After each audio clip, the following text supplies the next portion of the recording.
Good morning, everyone. So the agenda is on the screen and the agenda will be approved as is unless any members have any changes to the agenda. Anyone have any changes they would like to see? Oops, I just lost it. Everyone's good with the agenda. Seeing no hands up and hearing none, the agenda is approved.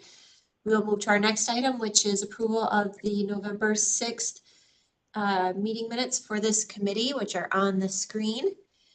Anyone have any questions on this item, or would anyone like to move this item? Madam Chair, this is Joe with Anoka County. I'll make a motion to approve. Thank you, Joe. Is there a second? I'll second it. Molly. Thank you, Molly. We have a first and a second. Any further discussion on this item? Seeing none, all in favor signify by saying aye by roll call. Joe. McPherson, Anoka County. Aye. Carver County, Robgent. Aye. Dakota County, Labrie. Aye. Hennepin County, Ellos. Aye. Ramsey County, Isaacson. Aye. Scott County, Jensen. Aye. Washington County, Leitner. Aye. 7W, Witter. Tab, Kotsukos. Aye. MTS, Steve Peterson. Aye. Community Development, Patrick Boylan. Metro Transit, Harrington.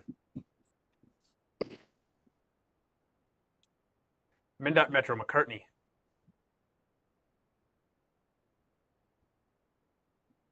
Did Molly's here. She seconded it, so I think I heard her kind of. Hear me? there you Barely. are. It's WebEx. We blame WebEx. She was an aye. Okay. MPCA, AO. I would abstain. Lauren was here. I wasn't here. Okay. Mac, Reef.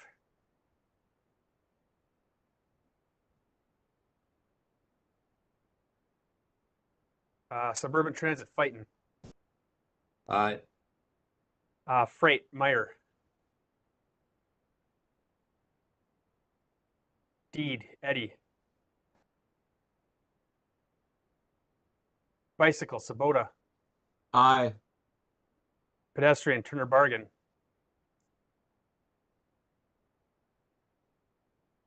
Chen Hansen Howley told me he would not be here.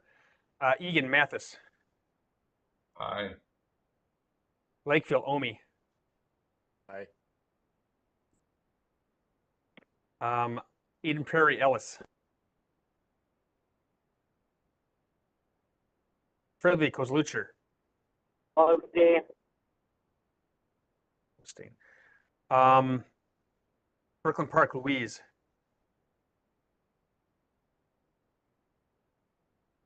Plymouth, Thompson. Aye. That is our quorum. Woodbury, Hartzell. Aye. Minneapolis Engineering, Hager. Aye. Minneapolis Planning, Mayel. Aye. St. Paul Engineering, Nick Peterson. And St. Paul Planning, Collins. Aye. Chair, the ayes have it with 19 plus 2 abstentions. Great. And we have quorum, so good to know. All right. Thank you, Joe. That item carries. Is there anyone here from the public who would like to address the committee this morning? Chair, we had no inquiries. Okay. Then we will move to the tab report, Elaine. Thank you, Chair. So TAB met on November 20th. For the Chair's report, Hovland reported that TAB will be selecting its TAB Executive Committee membership in its January TAB meeting for the year 2025. The MnDOT report, Sheila Kalpe reported that it is now snow and ice season. 511 is a good resource to find out travel conditions of the roads. As of November 19th, there were 409 fatalities compared to 402 in 2023. There were 39 pedestrian fatalities, 6 bike crashes that resulted in fatalities, motorcycle crashes are 18% of all crashes with 74 fatalities, and ATVs are 7% of the crashes. For the Minnesota Pollution Control Agency, Todd Bewan reported that MPCA has a number of grants to help prepare communities for climate change impacts and take climate action. RFPs that are currently open are resilience planning grants, implementation grants for community resilience, and local climate action grants. The Metropolitan Airports Commission, Bridget Reef reported that the MAC CIP will come before TAB in December for approval. It will also come through so is it on today's agenda? I'm not TAG before that. MAC held a second annual construction progress review meeting where they invite contractors such as Prime, Sub, TGB, and DBE to come in to hear what projects they are doing so that they can prepare and plan on what projects they want to bid on. They had 180 people participate in the meeting. And they will also be enhancing their signage to their cell phone lots in 2025. For the Metropolitan Council report, Deb Barber reported that the Federal Highway and Federal Transit Administrations conducted a planning certification review on Wednesday and Thursday the previous week. This is required of all MPOs with population greater than 200,000 every 4 years. During the review, the federal agencies examine our transportation planning process and ensure we are adhering to federal requirements. All aspects of the transportation planning process are examined. Federal partners may issue a recommendation, a commendation, or a corrective action. For preliminary findings, there were no corrective actions. 8 work efforts receiving potential commendations included many items familiar to TAB: the TIP online interactive map, the establishment of a travel demand management program and hiring of a program coordinator, our work with tribal officials and the hiring of a tribal liaison, the council's Title II online submittal and LEP call system, which has 6 different language options, their equity-related planning and outreach efforts, the congestion mitigation process activities, the strong partnership with MnDOT, and the financial plan within the TPP. Among 5 potential recommendations is a need to formally approve a metropolitan area boundary. This boundary is related to the smooth urban area boundary, was approved by the council in September 2023. By state law, the council must include all 7 counties in its MPO planning area boundary. The MPA must include at least all urban areas identified by the U.S. Census Bureau. And the MPA boundary, this includes the 7-county area plus the urban areas of Wright and Sherburne counties. And the council will adopt this map on December 11th.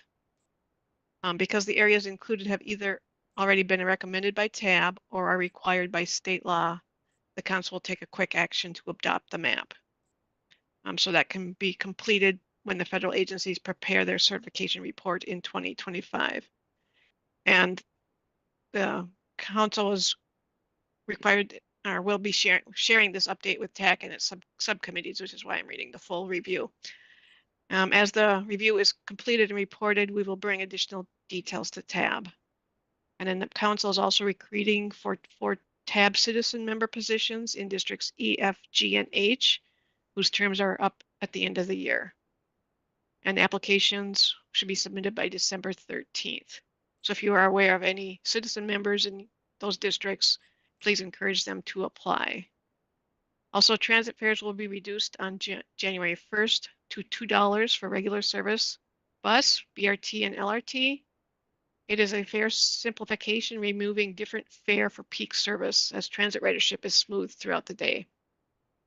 For the Suburban Transit Association, Gary Hansen reported that Maple Grove Transit and Plymouth Metrolink are proceeding with their joint transit study. Minnesota Valley is one of 5 agencies selected by the FTA to participate in its Environmental and Sustainability Management System Training and Technical Assistance Program. And Southwest Autonomous Vehicle Service is expected to launch within a few weeks. For business items, TAB approved several Streamlined tip amendments that came through TAC last month. They also approved for public comment the regional significant tip amendment for the I-494 Easy Pass extension and improvements. And that will go back to tab after public comment on December 18th. They also had updates on the regional solicitation evaluation. There is a policymaker work group that met, and they are going to meet again with a workshop on December 18th. And there'll be some information later on the TAC meeting to discuss that workshop. The group is looking on how to align the allocation of the region's federal transportation funds to achieve the goals, objectives, and policies of the 2050 TPP and Imagine 2050. And then Gary Johnson reported on the active transportation work group. The next meeting actually was held yesterday. They're currently doing information gathering to figure out how counties are doing their financing, what MnDOT is doing, and what is happening with the regional solicitation overall. They also had an information item on a Pierce at MnDOT on Minnesota greenhouse gas reduction legislation and the public comments that came in from the 2050 transportation policy plan. And that's my tab report. Thank you, Elaine. Any members have questions of Elaine on the tab report? Seeing none, we will move into committee reports then. Before we go to action items from the executive committee, just a couple of information items for the group. Heads up, if you've been looking at your calendar in 2025, you will see that the TAC meetings have yet to show up on your calendars in 2025. That invite, that calendar hold is coming probably this week, next week at the latest. It should in the future reflect Teams as the meeting platform versus WebEx. Some of you will be happy about that. So that is coming, and if you need to put a hold on your calendar in the meantime, I would recommend that you do that so that you don't have to reschedule meetings. The January meeting should be confirmed on whether it will be held or canceled by the end of next week. Right now, it doesn't look like there are any major items, but there could be some tip amendments that come through, and if they're time sensitive, the group may need to meet in January. So please hold January 8th for now on your calendars, just in case the group does need to meet. We will need a quorum in order to move those items along. And then just a reminder as well that if any members are interested in roles for chairing funding and programming, or the planning subcommittee, or even the vice chair of the TAC, please reach out to our new chair that will be voted on next, or Elaine or Joe, and let them know that you are interested. If you have agency members that you work with on those subcommittees as well that might be interested, please let them know. It is helpful to have a TAC member that is the chair of those subcommittees, because they do come to the TAC and report out on those agendas. But it's not entirely necessary if we are stretching to get interest. So those are some updates for you. And unless there are any questions from members, we will move to the action items in the executive committee report. I'll just pause for a second to see if there are any questions. Seeing none, our first item is report out from the TAC Chair Nominating Committee. And so we do have a nomination of Joe McPherson to be the next TAC Chair. And I will ask for Molly to move that item from the Nominating Committee. Thanks, Chair. So this is Molly McCartney from MnDOT. I was on the agency group, and I will make a motion to nominate Joe McPherson to be the next TAC Chair. Thank you. Is there a second? Second, Linden. Thank you, Lyndon. We have a first and a second. Any further discussion on this item? I just want to thank Joe for stepping up, and I think he's going to be great in this role. And Joe has his hand up. Go ahead, Joe. Yeah, thank you, Madam Chair. And just compliments to you over the last couple of years. You've done an exceptional job with this committee, and we appreciate your service and what you've done. So I've got some big shoes to fill. So again, appreciate your leadership over the last couple of years and look forward to the next couple of years here. Thank you. I appreciate that. And thank you for stepping up again. You're going to do a great job. And this has been a great experience for me as well. And I thank you all for giving me that opportunity. So with that, with no further hands up and no further discussion, all in favor signify by saying aye by roll call. Joe? McPherson. Kind of odd to vote for myself, but I It would be odder if you voted against yourself. yeah. Robjit. Sure. That's enthusiastic. Labrie. Yep, of course. Ellos. Aye. Isaacson. Aye. Jensen. Aye. Leitner. Aye. Witter. Weren't here last time, so okay. Kotsukos. Aye. Steve Peterson. Aye.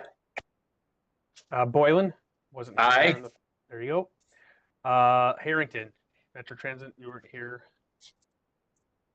Okay. McCartney.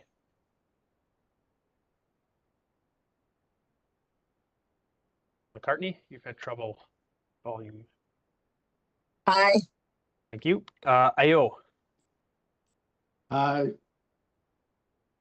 Reef, you here yet? I am, yes, and congratulations. Fighting. Aye. Meyer, you weren't here. Eddie, you weren't here. Sabota. Aye. Turner Bargain. You were here last. Aye. There you go. How is not here? Mathis. Aye. Omi. Aye. Ellis.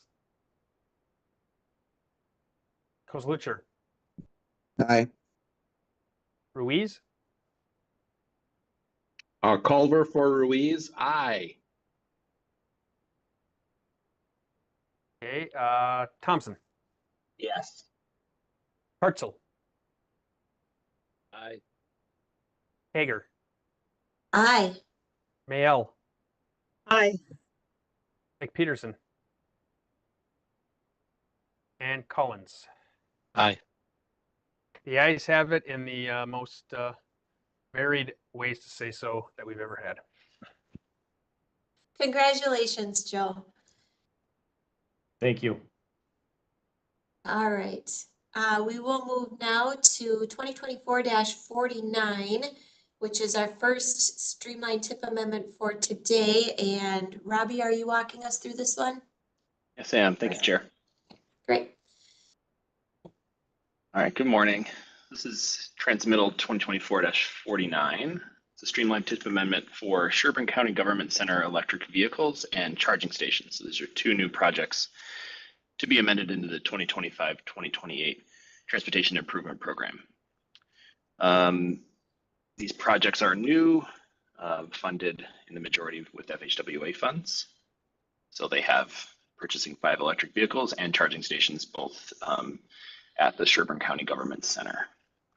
The recommended motion in front of you is that the Technical Advisory Committee recommend that the Transportation Advisory Board recommend amendment of the 2025-2028 TIP to add 2 new projects: to construct charging stations at the Sherburne County Government Center in Elk River, and to purchase 5 electric vehicles for the Sherburne County Government Center in Elk River. And I'll stand for your questions. Any questions for Robbie on this item? Seeing none, all in favor signify by saying aye. Joe? McPherson. Oh, actually, Aye. Chair, did we have a motion there? Oh, I'm sorry. Yep, we do need a motion. Sorry, I jumped the gun. I I'll guess make I a got motion. excited. So moved. Second. Brian? Okay. And I think I heard Joe too. So we have a first and a second. Chair, we do have a newer person taking minutes, and I personally could not answer who made those motions.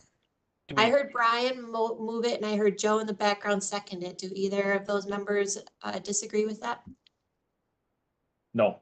Okay, motion from Isaacson, second from McPherson, and McPherson, Aye. Robjan, Aye. Labrie, Aye. Ellos, Aye. Isaacson, Aye. Jensen, Aye. Leitner, Aye. Kotsukos, Aye. Steve Peterson, Aye. Boylan, Aye. McCartney, Aye. AO, Aye. Reef, Aye. Fighton, Aye. I'm gonna, let's see, Sabota, Aye. Bargain, Aye. Mathis, Aye. Omi, Aye. Brodhag, Kozucher, sorry, Aye. Culver, Aye. Thompson,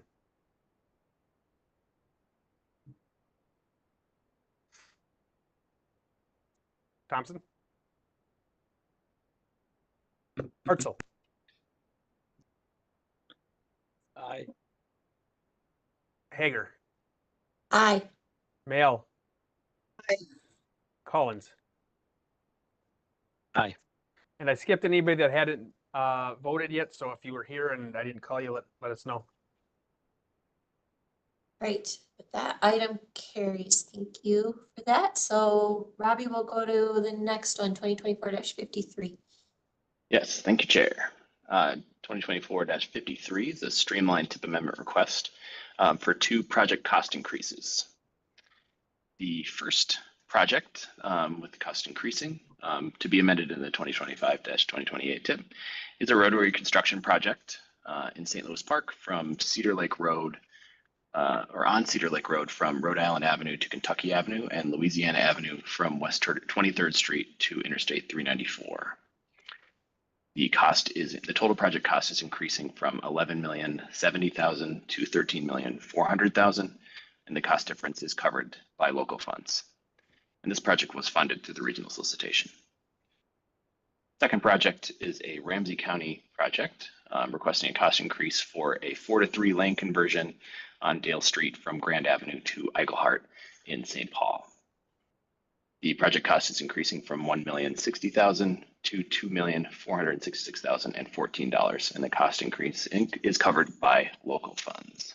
This project was funded through MnDOT's HSIP program and is not funded through the regional solicitation. The recommended motion in front of you is that the Technical Advisory Committee recommend that the Transportation Advisory Board recommend amendment to the 2025-2028 tip to increase the cost of those 2 projects I just listed. And I'll stand for your questions. Thank you, Robbie. Any questions for Robbie? Robbie, can Madam Chair, I'd like to move those. I ask one question quick first, Brian? Sure. Robbie, can you clarify the project says the Ramsey County project was funded through MnDOT HSIP and not through the regional solicitation? Is that through the solicitation MnDOT administers for HSIP funds, or was it funded by MnDOT through their federal allocation of HSIP? I believe it was the competitive program.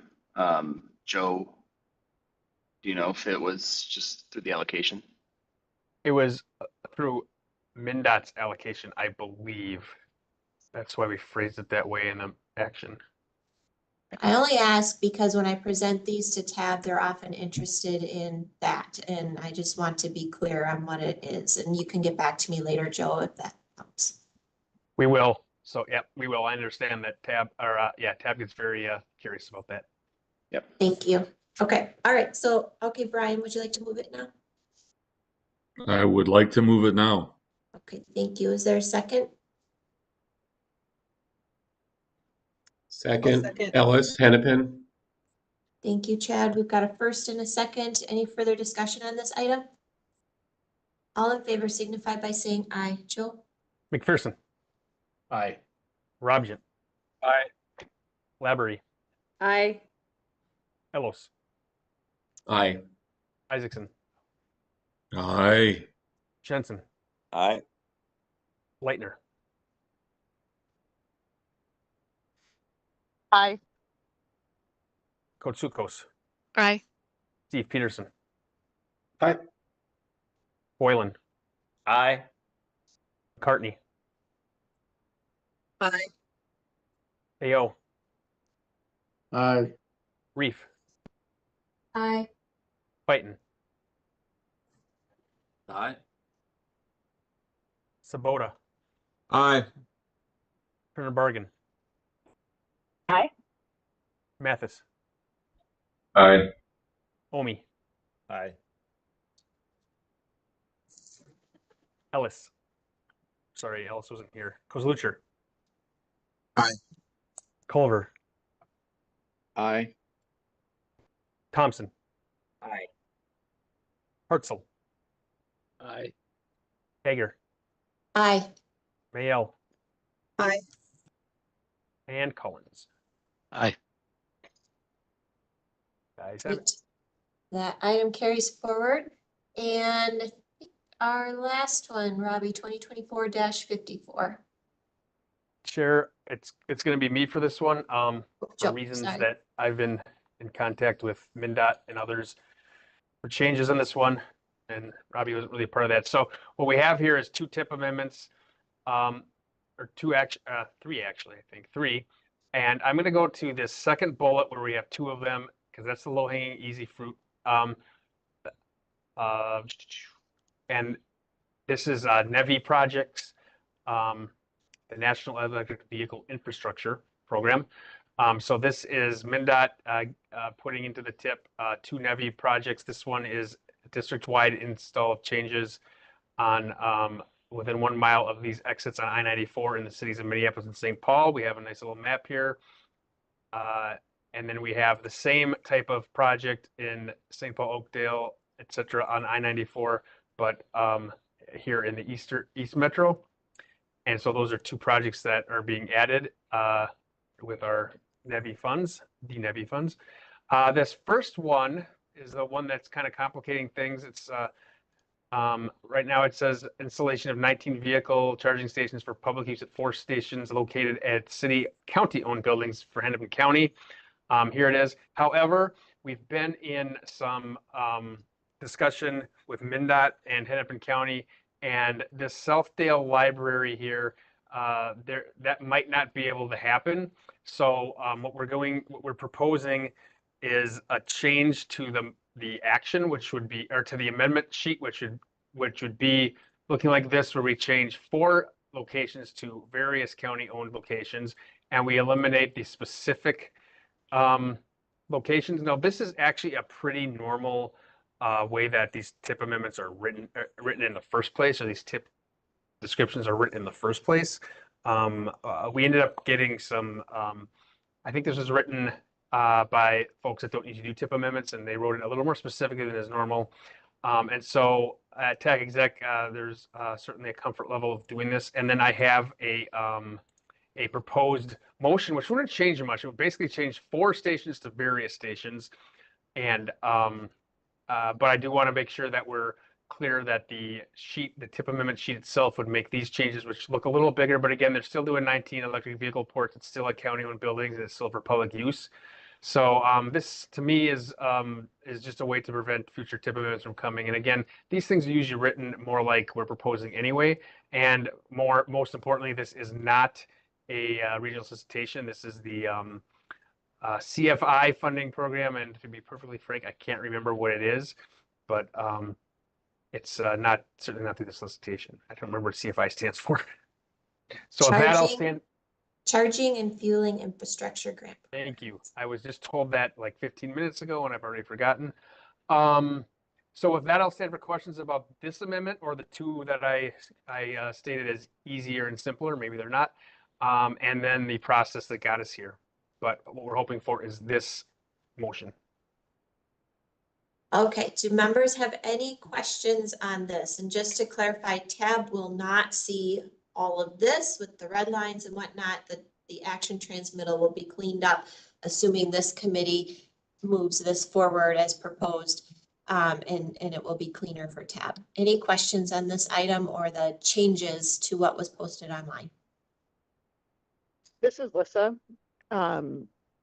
Just kind of probably a note for that NEVI one. It's giving me flashbacks to the mobility hubs conversation at tab. That was like a lot of very in the weeds questions about process wise and why these changes are being made, why they didn't know they couldn't do this. And so just whoever ends up presenting this and or making sure that somebody very knowledgeable of the process is at tab.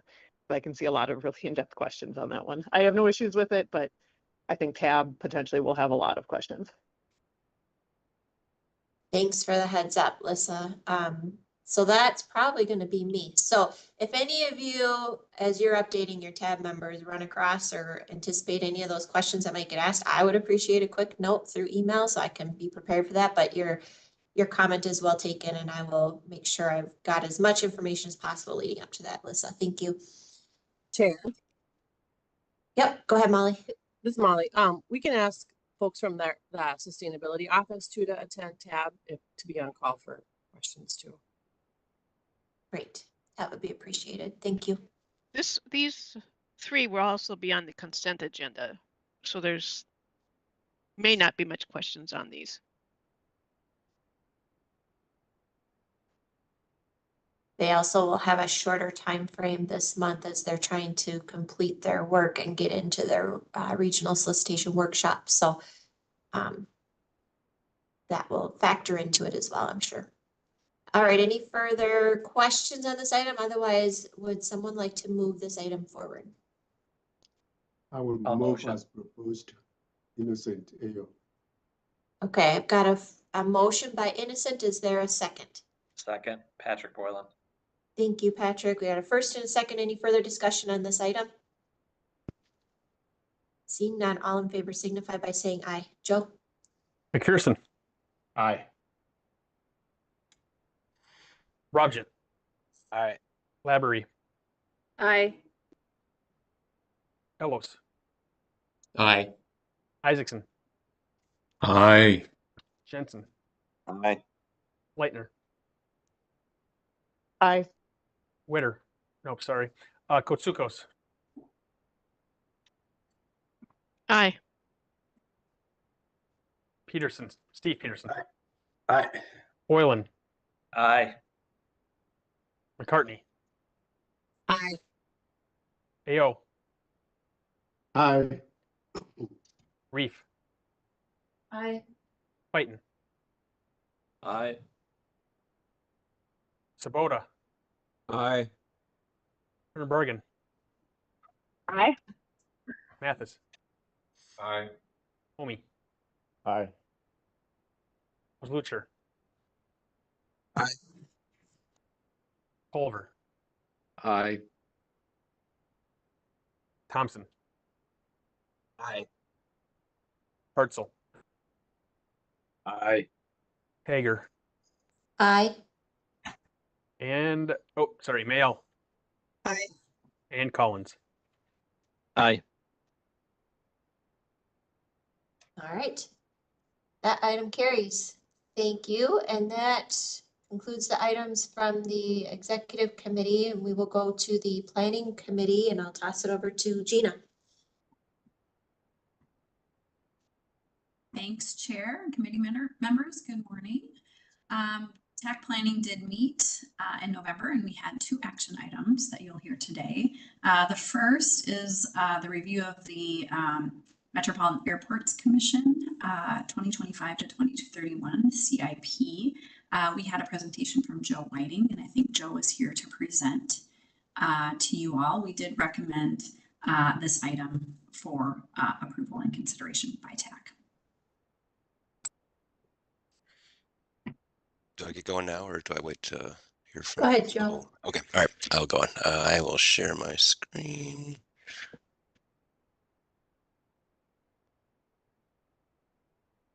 If I can, okay, here we go. All right. Okay, there we go. Okay. All right, everybody. So this is our annual MAC CIP review time, December here. So I'll kind of go through a little background and why we're here, and then we'll look at some of the specifics of the review itself, and then have some discussion at the end here. We do have Bridget with MAC here. If there's any specific questions, anything in the CIP, she can help out and respond to those as well.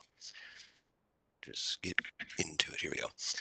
Okay, so the review of the MAC Capital Improvement Program and MAC and the Met Council's kind of authority here kind of all lives in state statutes. These Minnesota statutes 437, 601 to 679.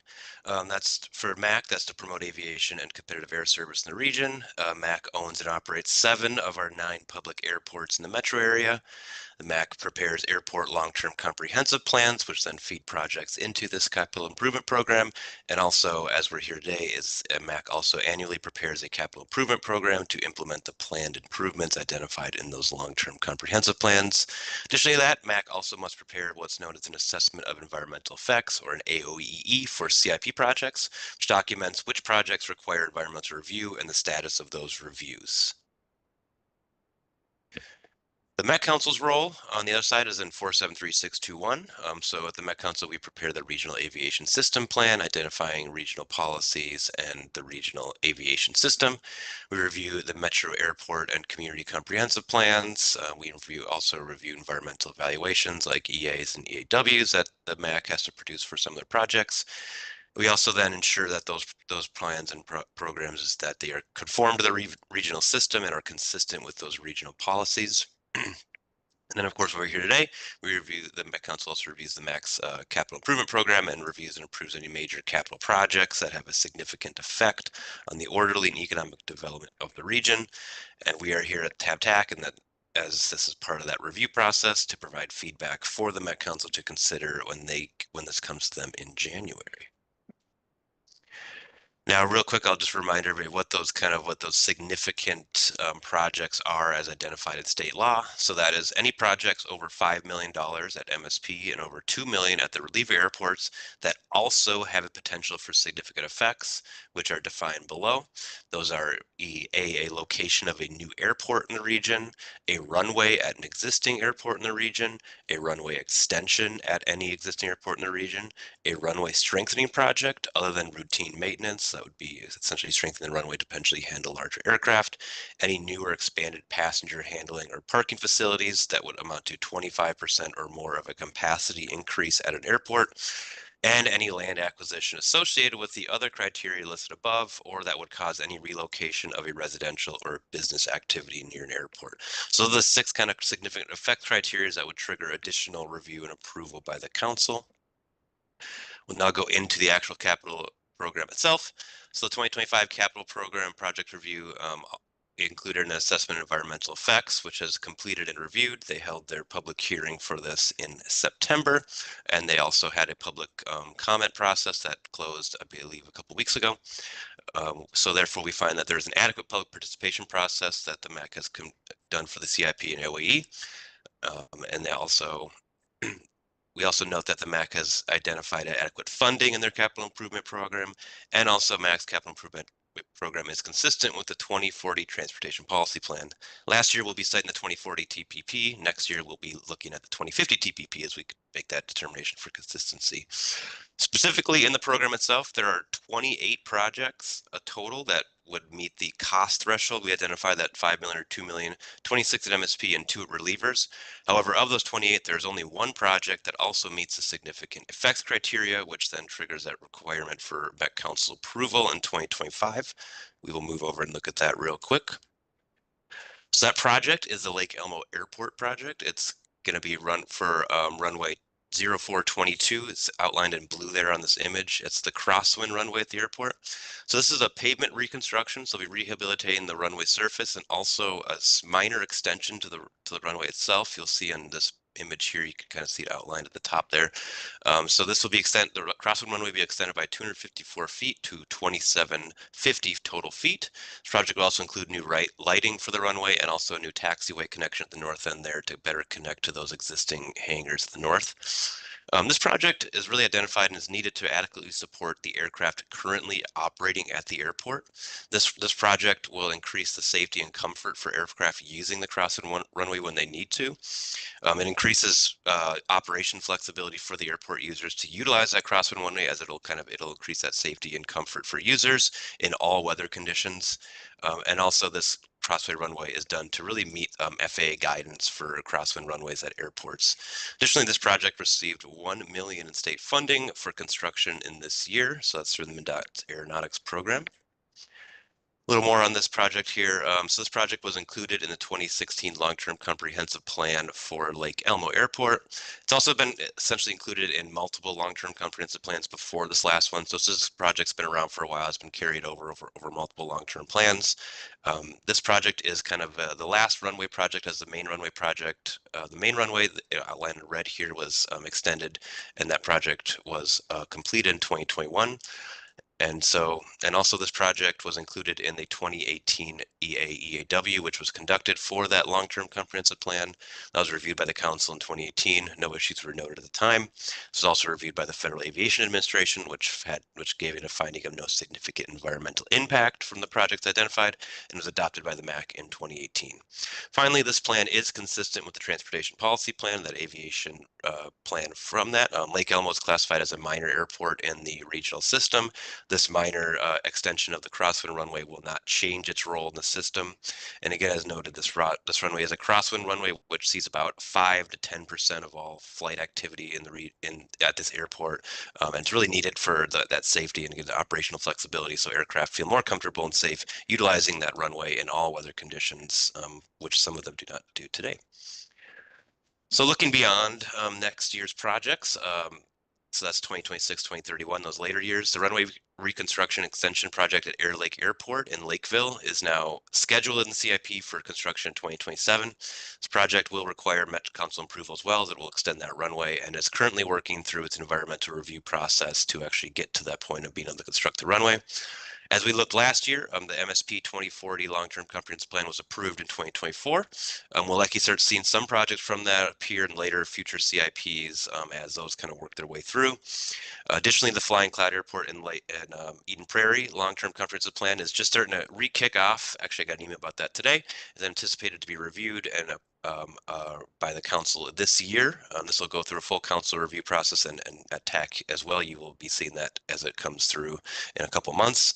Additionally to that, the St. Paul and Anoka Blaine Airport will be kicking off their own long-term comprehensive plan update processes in this year and next year as well. So as we kind of start moving through that backlog of long-term plans, we'll start seeing those kind of moving through the TAC pretty consistently in the next year or two here. With that said, that is my presentation. I'll open up to any questions, and I can also just share the motion if we want to get there as well. That would be great. I'll just put that on the screen there. There we go. And it would be right here. Okay. Yeah. Open for questions. Again, we got Bridget here too. So if anyone has any specifics, she can jump in.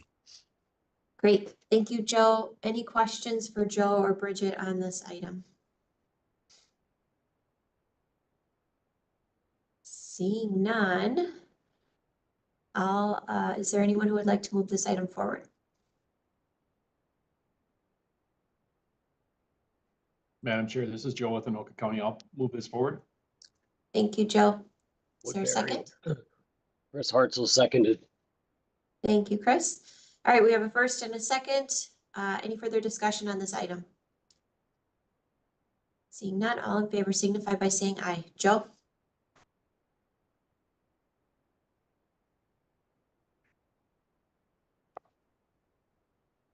Joe Barbo, you might be muted. I was muted for that. Sorry. McPherson. Aye. Robjet. Aye. Labrie. Aye.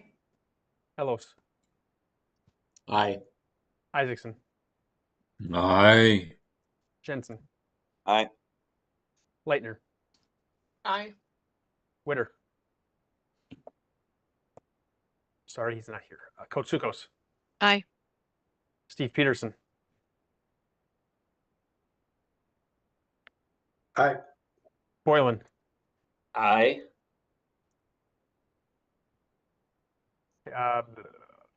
Cartney. Aye. Ao. Aye. Reef, Aye. Fighton, Aye. Sabota, Aye.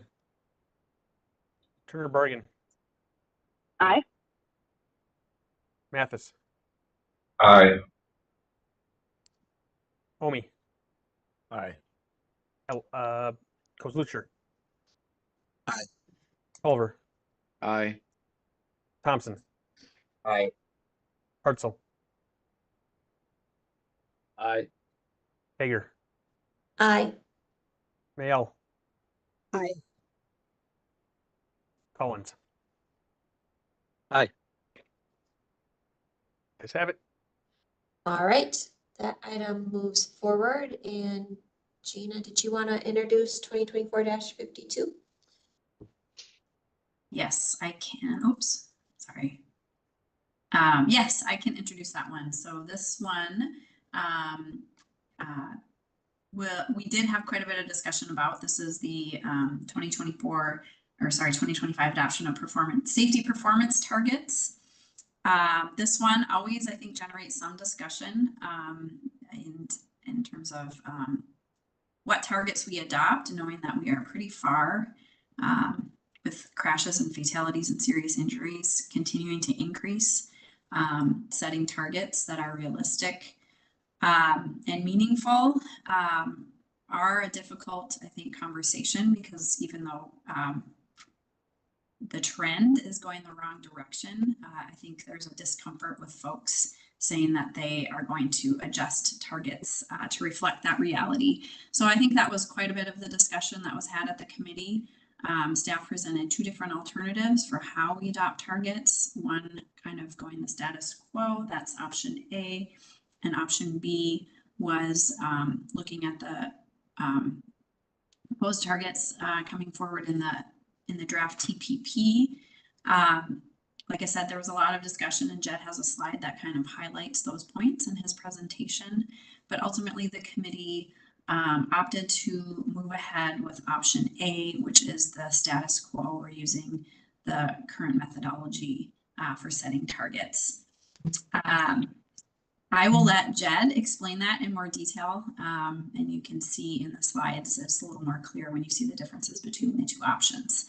But I will say it was a longer discussion. I would say the committee had a little bit of, we had a challenge, I think, coming up with a recommended option. So we'll be curious to hear if TAC has any additional thoughts or different thoughts than the committee. Yeah, some of them are up, some of them aren't. Great, thank you, Gina. Thanks. And I hear Joe in the background. Joe, you might want to mute. And Jed, do you want to go ahead with the presentation? Thank you, Chair. Yes. So I am here to present 2024-52 adoption of the roadway safety performance targets. So we adopt these targets annually as part of the Safety Performance Management Final Rule. It is a Federal Highway Administration rule that has a dual purpose to both inform our planning and programming processes to reduce fatal and serious injuries, as well as to track performance of the Highway Safety Improvement Program. State Departments of Transportation and Metropolitan Planning Organizations both must establish targets for 5 measures: the whole number of all fatalities and serious injuries and their respective rates, and a combined measure of all non-motorized fatal and serious injuries. Metropolitan planning organizations have different requirements than state departments of transportation. We have 2 options for setting these targets. We can either set targets that are specific to our planning area, or we can agree to support statewide targets. Planning organizations are not assessed or penalized by FHWA for failing to meet their targets, whereas for state departments of transportation, they are assessed annually, and how they perform against their targets can affect their HSIP allocation. We must adopt these by February 27th of each year. So our existing method is to reduce these targets on a straight line towards the region's share of the Minnesota Strategic Highway Safety Plan goals. So in 2020 and 2021, we had flat targets, and then from that point on, we have been declining them to reach the imputed regional share of that statewide goal. The statewide goal is no more than 225 traffic deaths and no more than 980 serious injuries on our roads by 2025. This was a 5-year goal, so we're currently working on the 2020 through 2024 Minnesota Strategic Highway Safety Plan, and MnDOT is currently undergoing an update for that plan going forward. So that regional share of those goals are no more than 74 traffic deaths, 464 serious injuries, and 115 pedestrian and bicyclist deaths and serious injuries, which would also be the adopted target under the option A in the recommended motion language. What's the effect of these safety targets? These are summary level reactive assessments of regional safety performance. They're not predictive.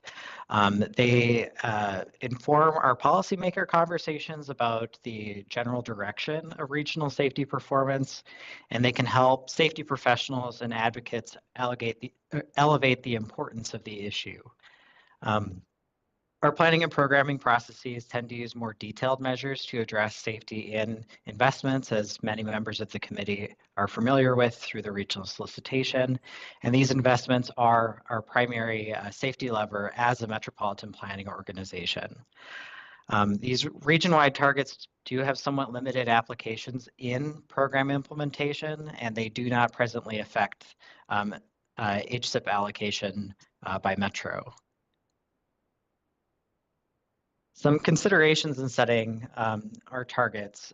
The existing methodology that we use, they're setting targets on pace to reach 0 in 2035 for fatal injuries and 2032 for serious injuries and non-motorized fatal and serious injuries. I'm going to put an asterisk on that and say we do not know what MnDOT's statewide target will be in the next edition of the Strategic Highway Safety Plan.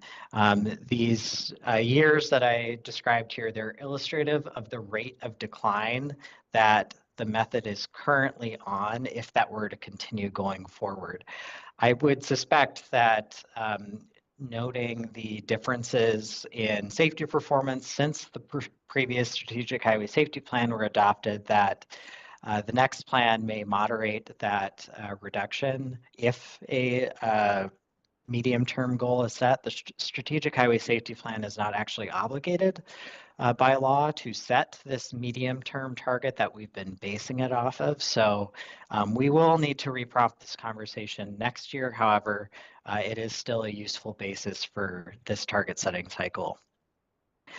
Meeting these targets in the near term would be quite challenging considering the lifetime of transportation assets and the lag between what we do here in our programming processes and when capital improvements are implemented. So we've brought forward 2 options today, knowing that it may be reasonable to consider whether slowing the rate of target decline to a more achievable range may maintain these targets as a more relevant piece to inform decision making. Though we note that that change may be inconsistent with the view that any level of death and serious injury is unacceptable. Another part to note and linked in the slides on your agenda, the Federal Highway Administration has published a draft rule and its comment period is closed to make a number of changes to the National Performance Measurements Program. And for the safety targets, there are 2 notable changes. They may set constantly declining targets, and they may define the baseline that we base our targets off of. So if this rule goes into effect, we may have to rethink either method next year. So the 2 options that we're presenting today is option A, to continue the Strategic Highway Safety Plan-based method. These targets simply reduce on a straight line from that baseline year towards that goal. The considerations with this method are the disconnect that has developed between the target and actual safety performance since the onset of the COVID-19 pandemic. I'll also note that this method is relatively aggressive compared to pure MPOs when we started using this method. We did a peer review in 2020, and our target 0 year that this is based off of was sooner than most peers. The strategic highway safety plan, as I mentioned, will be updated, so it will prompt reevaluation in 2026. Option B would be to change to targets based on the upcoming Imagine 2050 Transportation Policy Plan's safety objective. This method would reduce targets on a straight line from that 2024 target to 0 by 2050, which is aligned with the objective language and the plan's planning horizon. Some considerations with this approach would be the slower rate of decline is more consistent with the target purpose to track achievable performance improvements, but a significant gap still remains between the short-term targets and the likely performance outcomes. The method may still need reevaluation in 2026 due to that pending rulemaking. So what do these options look like? So on total deaths, option A is 74 and option B is 79, and their respective rates are similar. There's a bit more divergence on serious injuries with 464 versus 512. And then the non-motorized measure, the difference, it's 115 versus 126. To visualize these options against actual performance, so I have 3 charts here I'll run through, and the lines are the same thing on each. The orange line is our region's actual performance over time. The light orange line shows the performance in 2024 as of October 31st, and then the dashed orange line shows where we could reasonably expect year-end performance to end based off of seasonality of crashes historically. The pink line shows the adopted target that we're measuring against, and then the green line shows the option A target, and the purple line shows the option B target. So on the all fatalities measure, we have seen a regression in safety performance since 2020. However, it moderated last year from that plateau in 2021 and 2022. However, based on what we've seen so far this year, it does not look like we'll see continued improvement, at least in this calendar year. It looks like year-end performance will be roughly the same as last year. On the serious injuries measure, you'll note that we were meeting our targets in 2019 and 2020. And then since the changes noted in 2020, that performance against that measure has also worsened. This measure has stayed high. With the data we've seen so far this year, it looks like performance is roughly flat or slightly down. The data that we receive as of this presentation is preliminary, so this isn't enough to really describe whether the trend is up or slightly down. We typically see plus or minus 5 of these move around as DPS does quality checks on the data. And on the non-motorized measure, it is roughly the same pattern as the serious injuries measure. It appears we are on an upward trend here. One thing to note, in that previous slide on serious injuries, it was roughly flat. The makeup of this is different, and in the action transmittal, there is a breakdown of the non-motorized measure by crash and unit type. The share of regional serious injuries that are pedestrians or bicyclists has increased this calendar year over the previous 6 years of trends. It's up roughly 20% over the 3-year pre-pandemic average and then the 3-year previous year average. The TAC Planning Committee recommended remaining with option A. And their comments to summarize were that changing the method too early or maybe too early with that pending rulemaking. The option B targets, while still declining, are higher than option A and may send a message that a higher level of death and serious injury are acceptable. The committee indicated a preference to remain with lower targets unless divergence between actual performance and the target become viewed as so unreasonable that they would not be achievable with significant effort or investment. And the committee also had some discussion about trends, investment and programming processes, and safety frameworks used in the field. The recommended motion is on the screen, and I will pause for any questions. Thanks, Jed. We do have one hand up. Go ahead, Joe. Yeah, thank you, Madam Chair and Jed. Jed, can you go back to slide, I think it was 10 or maybe 11? I just want to make sure I'm reading these correctly. So the dashed orange line there, that's the proposed trend based on actuals versus the solid line is actual? So the proposed targets are the green or purple lines. The dashed line is illustrative to give you an idea of where performance may likely end at the end of the year.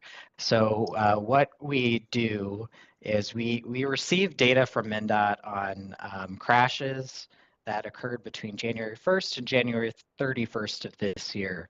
And we look at the proportion of crashes that occur in the prior 3 years in that same time period, and then what it looks like at the end of the year for that time period. So based off of the volume of crashes that have happened so far this year, this is the serious injury total that is likely to be the outcome at the end of this year. So that's not the target that we're adopting, but it's there to inform your decision. Okay, but that solid faint orange line is kind of where we're at now. So there's a big uptick towards the end of the year with serious crashes. I wouldn't say there's a big uptick. Historically, November and December tend to be lower. It's sort of counterintuitive. People tend to think that winter driving conditions are more dangerous. However, people tend to be more cautious. Now, I will say that we've had a couple of years where those have trended upward. Purely speculative, could be milder winters are contributing to higher winter serious and fatal crashes, but the trend appears to be flat from last year. 10-4. Thanks. Go ahead, Brian.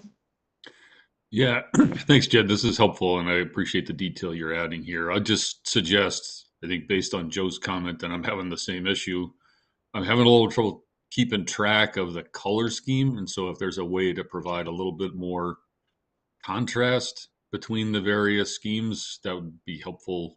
And I imagine it's not going to be better at tab. So just a comment. Mm-hmm.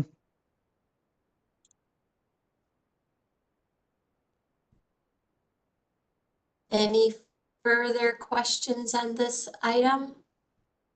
Guys, could we get the motion back up, Jed? All right. Go ahead, Jim. Yeah, sorry about that. I just want to know how best to work toward establishing a realistic goal, because we're pretty divergent here, and the couple choices that we have still keep that divergence. That's fairly significant. I'm not sure why that's why it's proposed that way. And, I know in the presentation or in the materials, it talked about the main measure or the main means of, achieving these goals is capital investment, which takes quite a bit of time. So curious, that's the main control, I guess, that, Met Council is using for the region for improving these stats.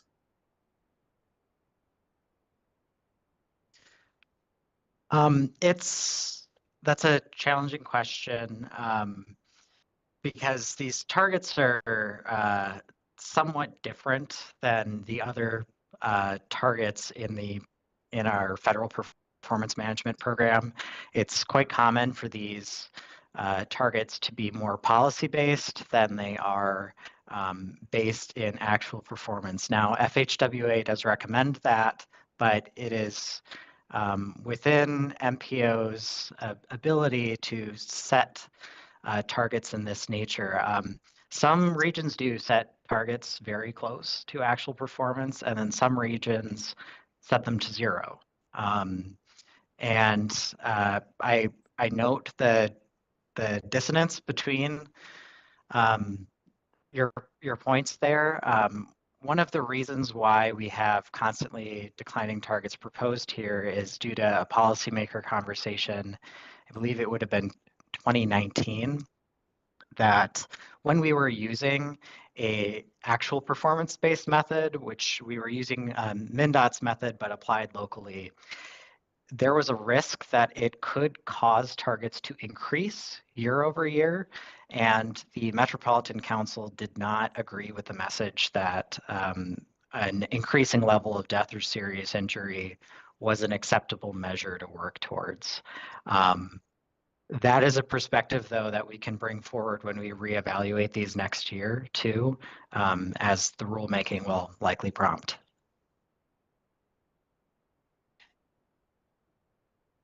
Thank you. Go ahead, Kyle. Thank you, Chair.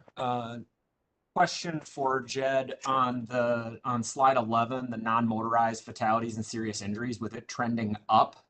Just curious what you were seeing as the reasons for it trending up and continuing to since 2020 generally, because it looks like it's going to be, if this trend continues, 2025 could be twice what it was in 2019, 2020.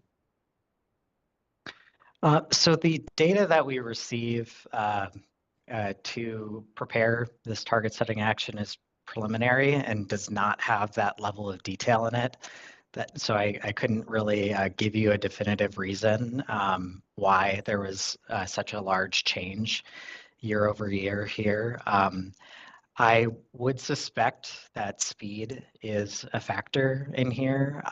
As we know, there have been changes to the peak hour and congestion and higher operational speeds on arterial roadways. And when you are not inside a vehicle, higher speeds significantly reduce crash survivability and increase injury severity. But that's purely speculative. I do not have data on this current year to explain it yet. Okay, mainly also wondering if it's potentially from the data that you've got, if it's a result of more people participating in non-motorized, and therefore if there's more people out there, then potential for more incidents, or if that's information that you've got. But thank you for the clarification. Yeah, I do not have exposure data currently.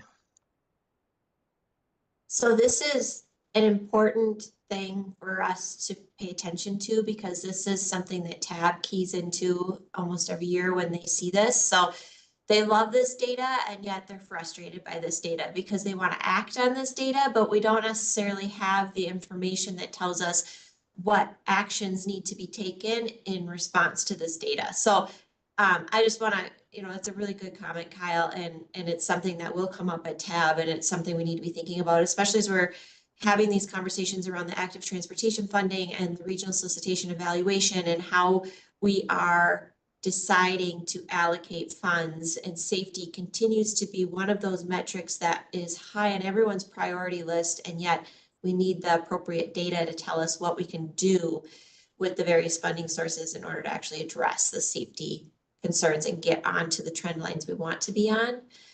So it's a really good comment.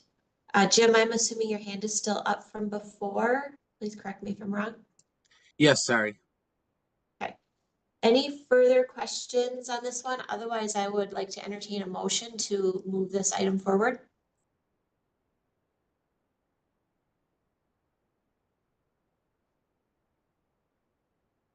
I see no further questions. Anyone would like to move this item? Kathleen, yeah. Thank you, Kathleen. We have a first. Is there a second? Brian, second.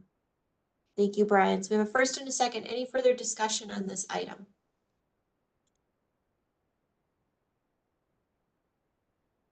Seeing none, all in favor signify by saying aye. Joe? McPherson. Aye. Robjan. Aye. Labrie. Aye. Ellos. Aye. Isaacson. Aye. Jensen. Aye. Leitner. Aye. Kotsukos. Aye. Steve Peterson. Aye. Boylan. Aye. McCartney. Aye. Ayo. Aye. Reef.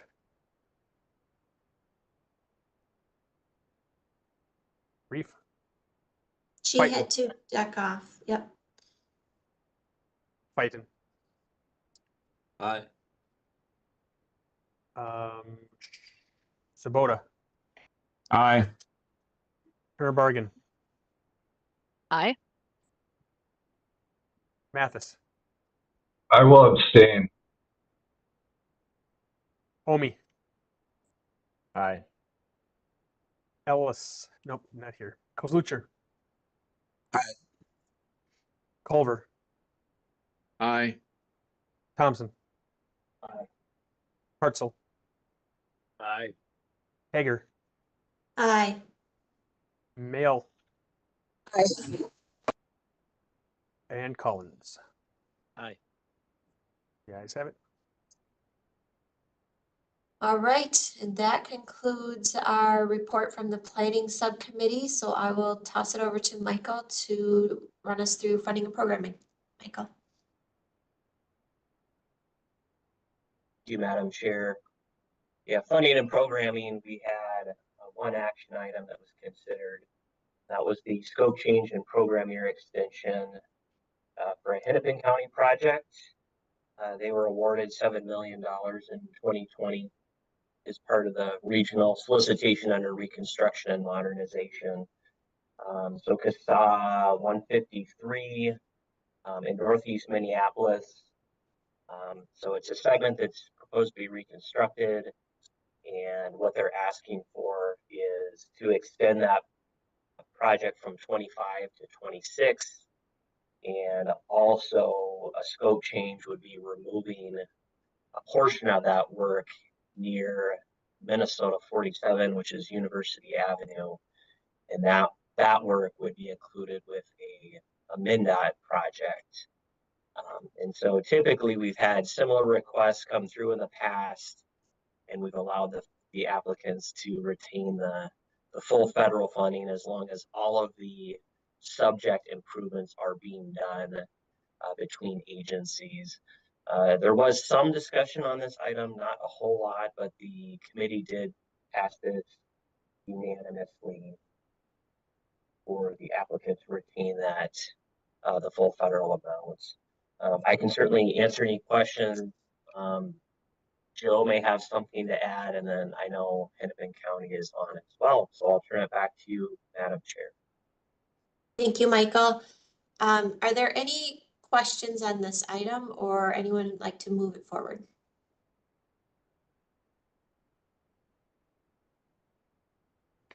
Is there a motion? This is Molly. I'll make a motion to approve the amendment. Thank you, Molly. Is there a second? Second, Culver.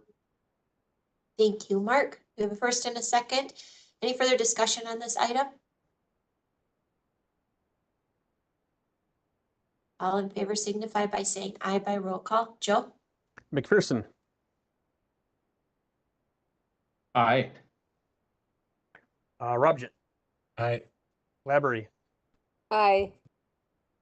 Ellos, Aye. Isaacson, Aye. Jensen, Aye. Leitner, Aye. Otsukos, Aye. Peterson, Steve, Aye. Boylan, Aye. McCartney, Aye. Yo, Aye. Reef's gone fighting, Aye. Sabota, Aye. Bargain, Aye. Howley, nope, sorry, Mathis, Aye. Omi, Aye. Kozlucher, Aye. Culver, Aye. Thompson, Aye. Hartzell, Aye. Hager, Aye. Mayel, Aye. and Collins. Aye. Ayes have it. Great. That item carries forward, and that concludes our report out from funding and programming. And if I could just take a moment before we go to the information item and thank Brian Isaacson, who has been acting as the vice chair of the TAG, and Gina, who has been chairing the planning subcommittee, and Michael, who has been chairing the funding and programming committee, actually 2 terms now. I just want to express my sincere gratitude to the 3 of you for your service in those roles the last couple of years. And there could be changes next year, so I just wanted to say thank you for that. Oh, no, thank you, Madam Chair. I appreciate it. Thank you.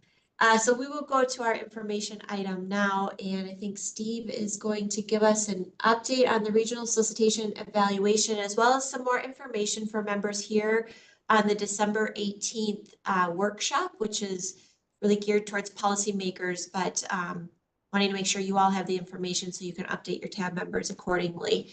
So I will turn it over to Steve. Okay. Thank you, Joe, sharing the PowerPoint. Appreciate that. And thank you, Madam Chair, for a good 2-year run. We appreciate all the time you put in and done a great job. So representing the TAC at the tab level, you know, the council staff get to see it. Maybe all the TAC members don't, but presenting the items to tab and answering their questions, that's a tough task, and you really did it with ease. So thank you. Appreciate that. So Molly, do you want to kick us off here? Stuart from SRF, she's the project manager on this. Yep. Thanks, Steve. So I'm Molly Stewart with SRF Consulting. I am the project manager for the regional solicitation evaluation. So just going to give a little update on where we're at in process with this project, and give a little preview of what to expect in 2025. So just to, starting with what are we trying to achieve? Joe, could you go to the next slide?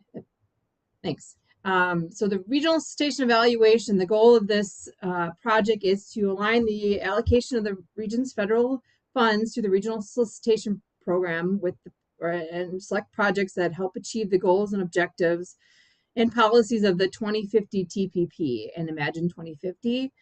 And so this is an effort that is undertaken every 10 years with Met Council as part of their update to their transportation policy plan.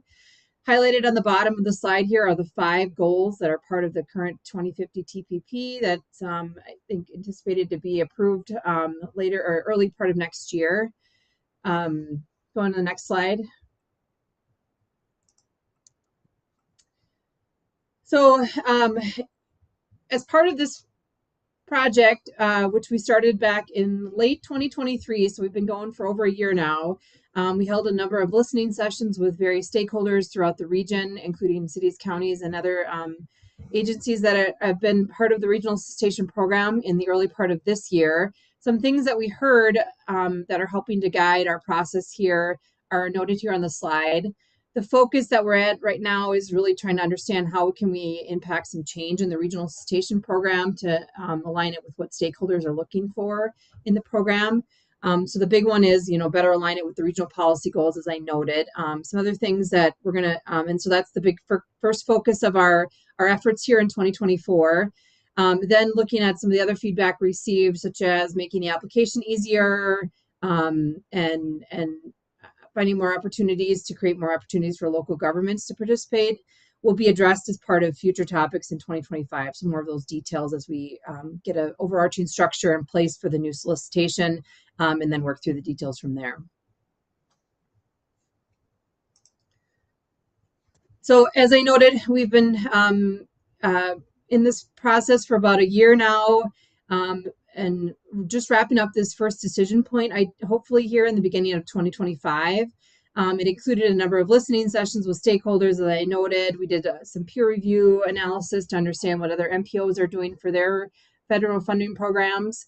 And our goal here is really to get to a preferred base structure, as we're calling it. So Steve will touch on that in a moment here, but right now we're exploring changing from the modal-based structure that's currently in place with the solicitation to going towards a goal-focused structure. And then in next year will be our focus, once we figure out what the base structure is, on what are the details. What does the application categories look like? What are the criteria, then measures that will be evaluated? What are the application materials looking like? All driving towards that application, a draft application development by August of next year, with then running through the approvals and getting everything ready to go for an early solicitation in early 2026.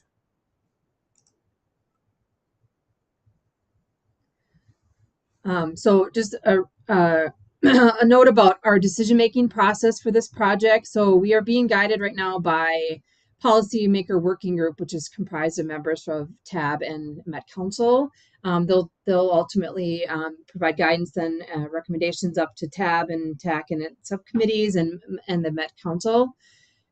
And then we'll take input from a technical steering committee, which is comprised of members from TAC and funding and programming and planning.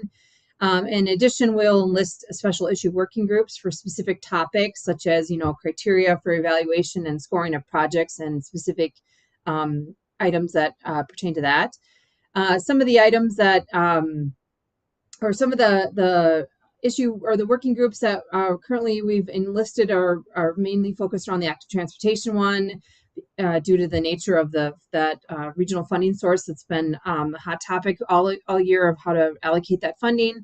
In addition, we're still crafting what these special issue working groups will look like in 2025, whether they'll be by modes or by goal areas.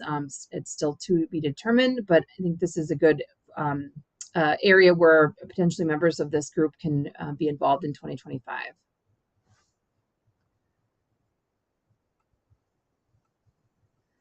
So one of the technical tasks that we completed as part of this regional solicitation evaluation was a before and after study.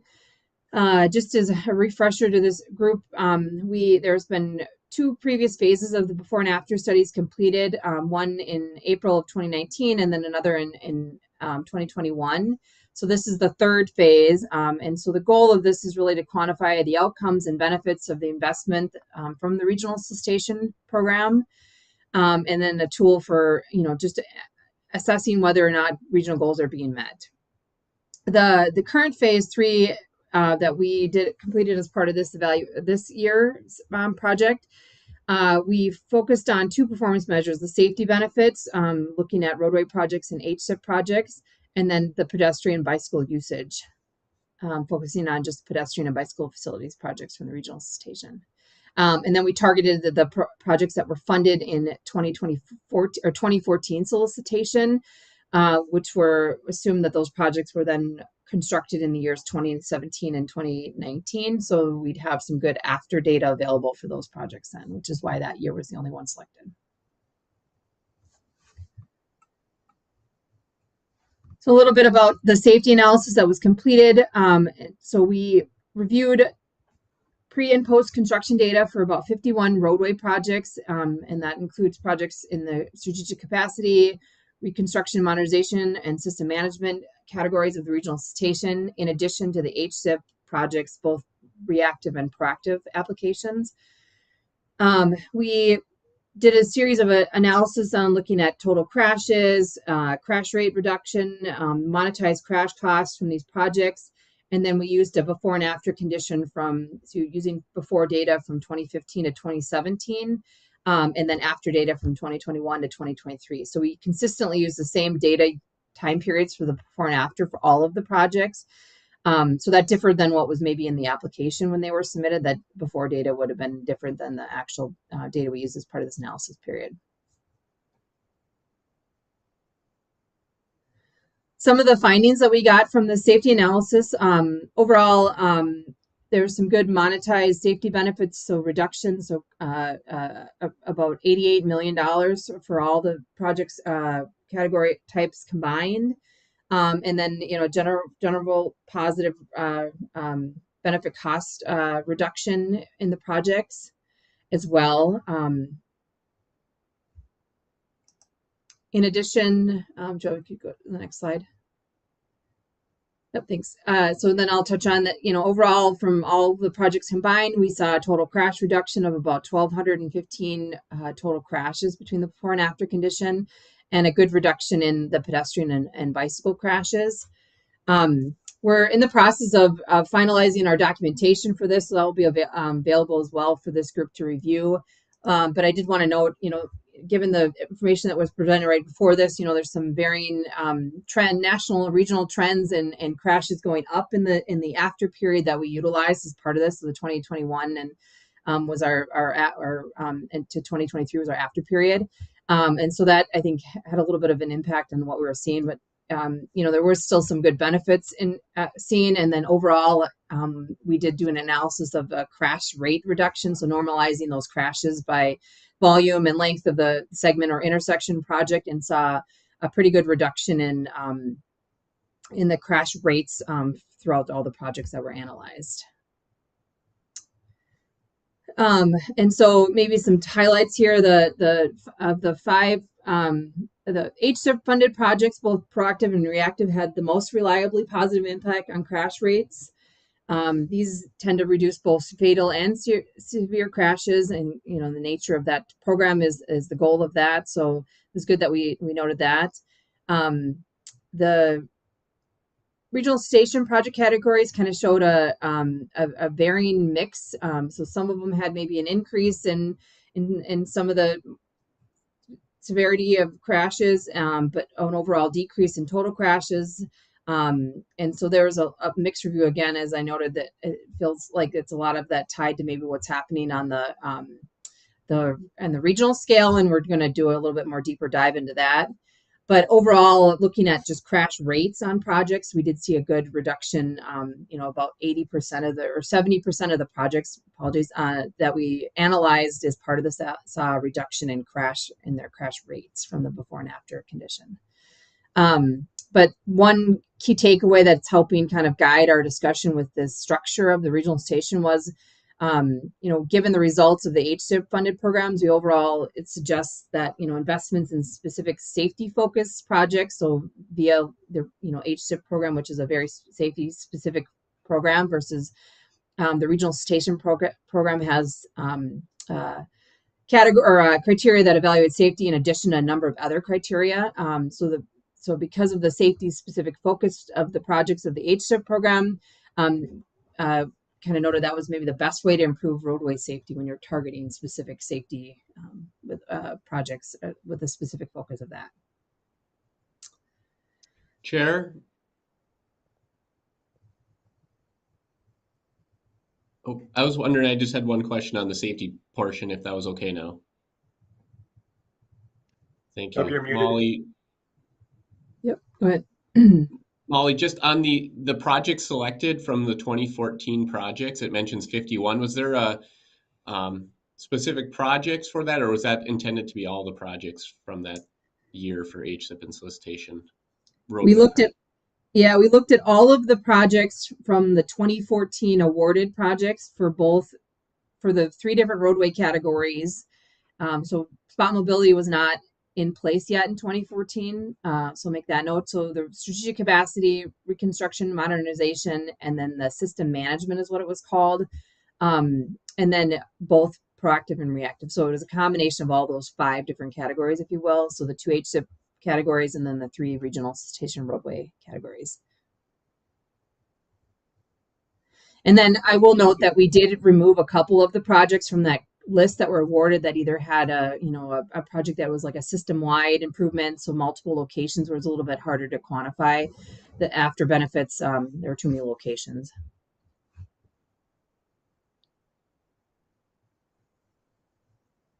Any other questions on the safety ones before I move to the bike ped analysis? I don't see any other hands up right now, so go ahead. All right, thank you. So then, in addition to the safety, we also looked at pedestrian and bicycle usage. And so this was focused on the 3 regional station categories of multi-use trails and bicycle facilities, pedestrian facilities, and safe routes to school, and looked at the projects funded in 2014. There were a total of 17 projects analyzed. We collected data, a single daily 24-hour video count for pedestrian and bicycle usage at points along each one of these projects that were awarded to get a count point, and then compared that to population and employment in the project area to assess the project's ability to attract the nearby users. So recall in 2014, there currently is not a count that's required of the application. So the only data that we have from the application was centered around census data by population and employment. So we tried to make a comparison of somewhat to say, well, if there's population and employment higher in some areas, that should translate maybe to higher potential usage of the facility.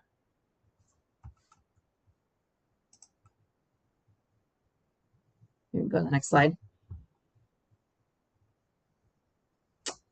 So some of the key takeaways that pulling from this analysis are, so just to highlight here that the count data, we had about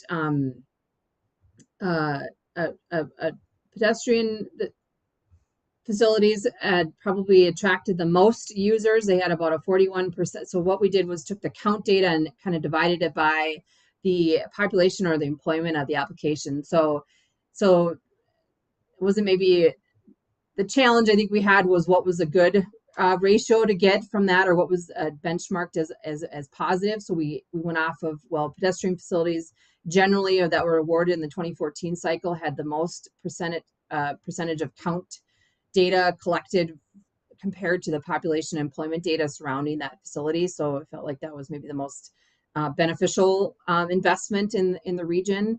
In addition, from compared to multi-use trails and bike facilities, and then safe routes to school overall had at a really high percentage when compared to the student population.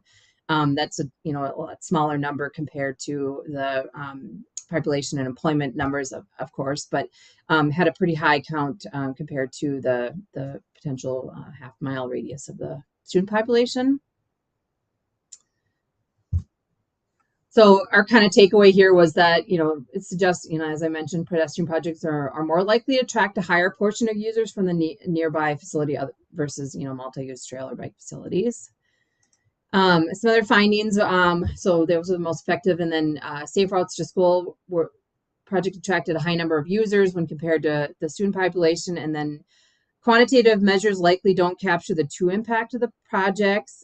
So there's some things that we kind of noted, and maybe some best practices to incorporate the next time this is done is, what are the safety benefits from getting users maybe off a road where their facility didn't exist already, that we could quantify potentially, or the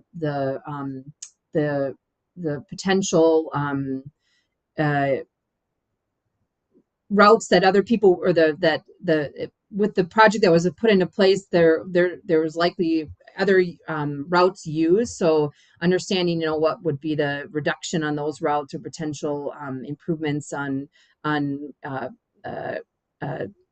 travel times for users now that they've got a more direct connection and whatnot. So there's a couple of other ways I think we could quantify outside of just the count data, or potentially, you know, because it's challenging if there's not a segment currently there to even collect a before count. For example, if you don't really know, there's not a segment there to collect it on. So anyway, as I mentioned, recommending we want to use this evaluation study to establish a good framework for future before and after studies so that we can define performance measures to assess whether these investments in the system from a bike ped perspective are positive or deemed that, so that Met Council then can utilize this going forward to track benefits. So we'll lay out a good framework as part of this evaluation that we're currently working on. Molly, So with that, we have a hand up on that last slide. Go ahead, Joe. Yeah, thank you, Madam Chair, Molly and Steve. Appreciate the information. Regarding the pedestrian and bicycle facilities that are constructed, not to get too into the weeds on this, but this last regional solicitation cycle, sorry, I got legislative stuff on my brain. We, you know, a lot of us kind of took a look at, you know, digging into how much money is going towards the different modes of transportation. And even within the roadway category, there was a significant amount of money that was allocated towards bike ped facilities within the roadway category. And so with that being said, and recognizing that, and also recognizing the need to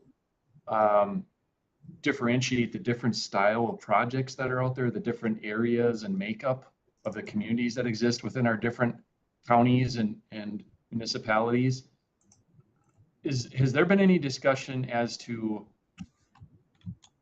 pulling out some of the pedestrian bike criteria, scoring measures from the next solicitation to address some of the needs that are truly rural, where, like you just showed in that table, you know, a lot of times you put in these facilities, you might only get a 1.0% usage or something to that regard, depending on how you look at that data. But if you're going to evaluate and try and provide funds for rural projects, which may not necessitate the need for a bike or trail system, but the road project still needs to be done, has that discussion come up at all? Or, and the reason I bring that up is that's, you know, you've probably heard that through the chats you had with the different agencies about what are your needs, what are your comments, what's your feedback. And I know some of our feedback was, well, we've got really dense urban areas and we've got really rural areas. And so we've got a wide variety of areas to deal with. And so we've got needs in all those different categories. So I just thought I'd pose that question here as we're talking about it. Mm-hmm. Well, maybe I'll take a shot first, and then Steve Peterson, if you have anything to add. So as part of the, and this is maybe where, you know, we didn't quantify or didn't look at the roadway projects in 2014 cycle that had pedestrian facilities added. That information, or the miles of trails constructed as part of a roadway project, is quantified in the investment summary we completed. I presented on that a couple months ago, but it's on our project website, which I'll put that in the chat here in a minute. So so that's been a topic, I think, of discussion, and kind of noting that excuse me, that the high usage is not always a good metric if you're looking at areas where, you know, the population is lower, right? As you mentioned, that the regional benefit could still be very high there, but the data maybe not, the users are not as equal to, say, an urban area versus a rural area. And so the discussion right now we're having about the structure is taking that into consideration. I think that was one of the notes in the listening session feedback I had of making sure that, you know, urban versus rural context is considered. And, you know, it's been noted via those listening sessions that there's a perceived, you know, perception by stakeholders that you know, in the multi-use trail facilities category, for instance, the rural areas are not competing as well as urban areas. So what can we do about that? And so going forward, I think that's going to be a consideration. I'm not sure how that's going to, you know, play out quite yet. We haven't quite gotten there, but it's definitely, you know, part of, you know, setting up a process of like how to quantify benefits. Also, then that translates into, how do we evaluate and score projects, knowing that context rural versus urban is different. So maybe there needs to be different metrics. And I think that could be a good conversation with this group as part of these special issue working groups is coming up, is once we get into those details and establish what the application categories will be and whether they're going to be similar to what they are now or it's an active transportation category. There's also that the balance of, there's two different funding sources now. There's the regional active sales tax money, and then there's the federal funding, and how does that play out, and who criteria and eligibility. Those are all details that still have yet to be determined, that I hope that we can enlist this group, for some feedback on how do we make this equitable for the entire region. Now, Steve Pearson, if you have anything to add. Yeah, you follow up there, Joe? Didn't want to cut you off. No, I was just saying, I appreciate the follow-up on that, just the recognition that is a big issue that we deal with in the more suburban rural areas. Because we've got some valuable projects, but in the current metrics and the current scoring measures, which I totally appreciate and understand, there's a lot of thought and process that went into developing those, but really trying to address the needs in the rural areas. High-speed roadways are they're prone to safety issues. So. Thanks. Yeah, Madam Chair and Joe, one item that we didn't get to at the last policymaker work group, but we looked at the data based on their request, because there's this underlying theme of kind of geographic balance, I would say, that we're hearing from the policymakers. So we did look at the past 10 years, and we split it into 3 geographies, and we can share this with you. We didn't get it. We kind of ran out of time with the policymakers, but it was Beltway, 694, 494 Beltway and in, from the Beltway to the edge of the urban area, and then the rural area. Particularly to look at the rural area to see where has funding been going there roughly in proportion to population, and population is how much of the money is just given to us as a region. And I think there has been a lot of there's not a huge disparity in the rural areas for the amount of money relative to population. Part of it because we've had that A minor connector rule built in, and that's helped make sure that some rural areas get funding, but it has been particularly tough to fund trail projects, bike ped projects in the rural area. And that maybe jumped out as a finding that we've been funding projects, that roadway projects, but not in the last 10 years, not too many trail projects. So that's maybe one thing to know. Okay, thank you. Yeah, and I know there's more to come, so thank you. Yeah. Okay, next slide here. Anything else on the before and after, or else we'll get into kind of what we're up to at the moment. Okay, thank you. A note on the safety, that was kind of interesting, because of the time lag in the project selection and getting 3 years of crash data, the latest projects we could get were 2014. So pretty soon might be in a whole new system of picking projects, but we'll be evaluating projects selected and ranked on a different system. So it's just one of the complicating factors there. So a lot of the work for the policymaker work group, you can see what we've been talking about, and we'll go over what particularly that goal focus structure is in the preceding slides here. Next slide. So again, the overarching goal of the study effort is to better align our 2050 TPP and Imagine 2050 with how we're distributing money. So the 5 goals, and this isn't just for the TPP, this is across all of the system plans that the Met Council has, are the 5 listed on the screen here. Some of the questions we've been asking the policymakers are, some of these could be application groups, meaning roadways, bike ped, transit. Instead, you could go to a system like this that would have the top line being more like healthy and safe, dynamic and resilient, and climate. And TAB could distribute money based on those areas versus mode. That'd be one option. And then some of the questions we're asking are particularly about number 1 and number 5 on that list. Like, would you want to have application groupings and applications for equitable and inclusive or natural systems, or could those be combined somehow or scoring across all the application categories? So still getting to what that answer may be, but that's some of the questions we're asking them. Next slide. Steve, can I pause you for a second? Lissa has her hand up. Go ahead, Lissa. That couldn't see that. Sorry, I am jumping ahead a little bit here, but I know I have to leave in 15 minutes and my guess is others are too. I just want to voice frustration here. I think this is the third time in a row that this topic has come to TAC and we have run out of time for technical discussion.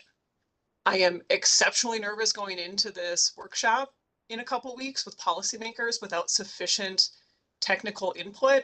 I understand we likely don't have enough time to go into that. I think yesterday's technical working group or policymaker working group on the TA money is an example of what happens when there isn't technical input ahead of policymakers really weighing in on specific things. I was listening into that and it was comically kind of a mess. I felt bad for all of the staff because it didn't seem to go well. I don't think you got out of it what you were hoping to.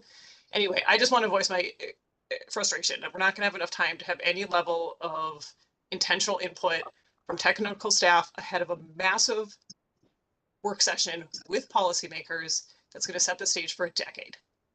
And I don't know what to do about it now unless we push the schedule back, which I know we don't have a lot of time to do that. So I don't know if there needs to be a side discussion on how to figure this out, but I know our county staff had a ton of questions yesterday and I know we're not going to get through them today. So I'm not sure what the solution is, but I'm not sure we're going to be, I just don't like how we've been going through this process at all. And I think we are setting up ourselves for some questionable recommendations for the next decade if we don't have sufficient technical input ahead of policymakers making decisions.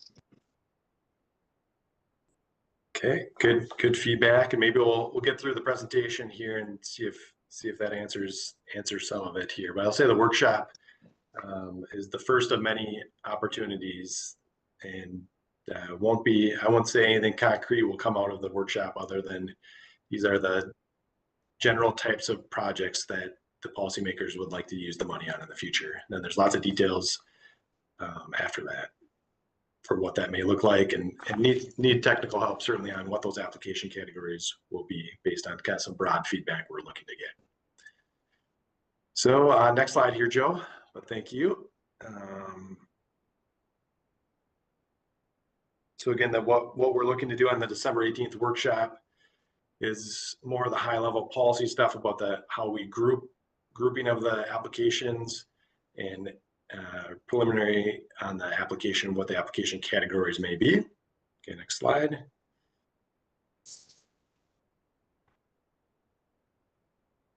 So what we've been talking about the policymakers is whether they want to stay with the modal based of the roadways, transit and bike ped, and just make that more aligned to the 2050 TPP, which is an option. But it seems like they've been gravitating more towards a goal focused structure, which could have many of the same project types as we do today, and are better aligned with the 2050 TPP, but just the grouping of them is different. And so there may be, we'll talk about what that could look like if the policymakers go that way. So again, like instead of roadways, bike ped and transit, it would be the goals, some version of the goal areas, for sure those middle three, and again, asking questions about equity and natural systems. The next slide. And we went over advantages of doing this and disadvantages, but I'll say what the policymakers liked about this was that they thought that it was better alignment with the TPP goals and objectives versus our current modal-based structure, which is people understand, but is tougher for us to kind of track the outcomes, as well as kind of policymakers to weigh in where they want to put the money on the front end. So those are some of the things, and here's just some examples of other advantages and disadvantages we talked about, and they help generate many of these items on the list here too. Okay, next slide. So most of them, I would say, in our policy work group thought that the goal focused structure would be better. A few of them wanted us to build out the application, what potential application categories would be before. They kind of said, yes, this is the way to go. And somebody said, well, let's kind of explore it in the workshop.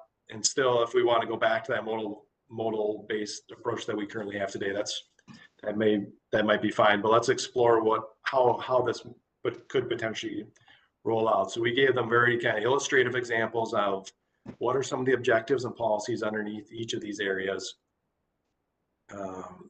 that could result in application categories. And this isn't what staff thinks or what the consultant thinks. These are just examples to get them a frame of reference. Like you could have a application category that would be first and last mile freight connections, or EV charging infrastructure, which we don't have today and doesn't really fit very well. Next slide.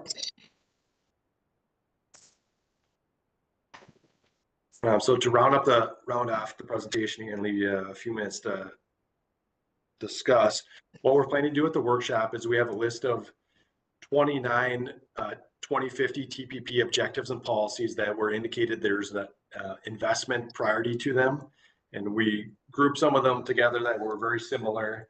And what we're going to be asking the policymakers is to tell us, do you think this is a potential application category? Should it be included in some other way, such as a qualifying requirement or a scoring measure, or not included at all?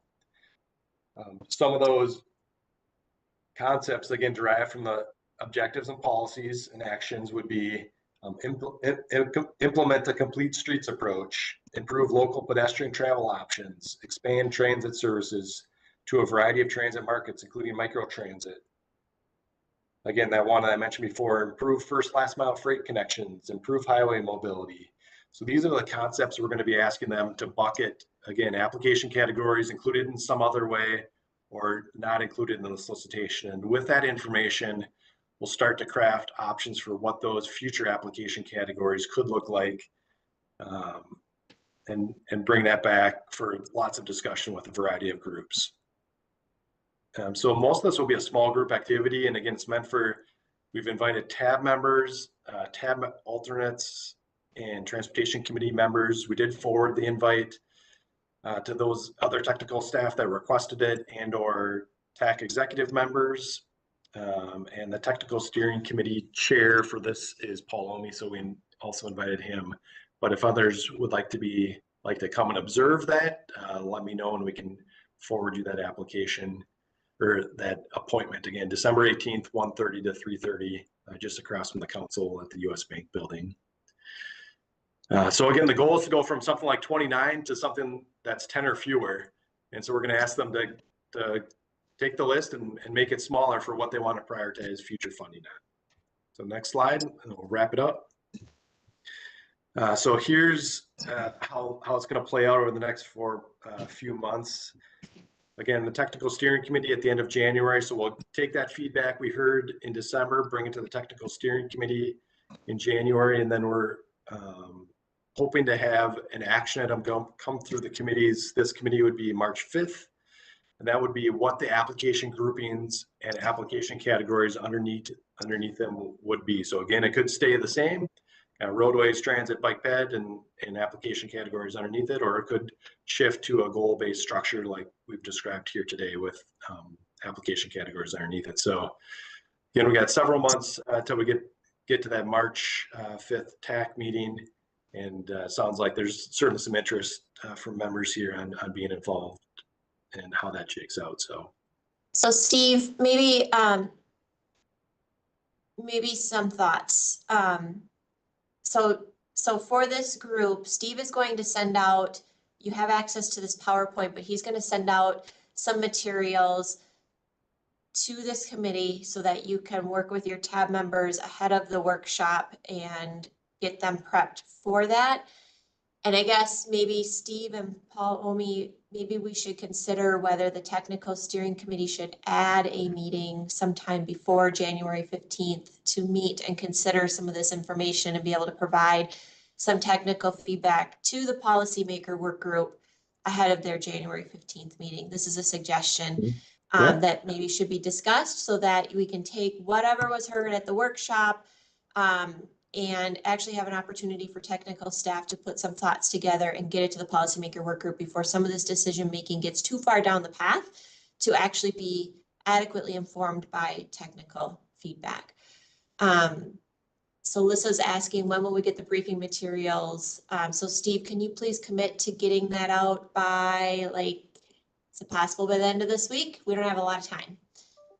I'd have to ask the boss Molly on that one. But for instance, today we're doing a dry run with a few of the tab members this afternoon. And so then we will adjust based on the feedback we get today. But Molly. Yeah, I would say that probably the best is this, the structure of this workshop is going to be a short presentation, just giving them kind of background, because some of the policymakers are will not have been a part of the process thus far, only getting updates at tab. That probably isn't quite ready to share out, but the workshop exercise, I think details on that and on what the plan is and where we're going with that, and I think that could be potentially provided in draft form at the end of this week to prep for that, or potentially early next week. And then that way, our intention with that is to, and as Steve mentioned, we're doing a trial today, is to utilize the TPP policies and objectives and formulate application categories essentially based on that. So as Steve noted with the slide earlier, there's a number of examples we showed of how, is it an active transportation category, a safety category, et cetera, and utilize that with policymaker feedback to understand what their priorities are. Do they want to be funding more safety projects or active transportation, or what are the priorities?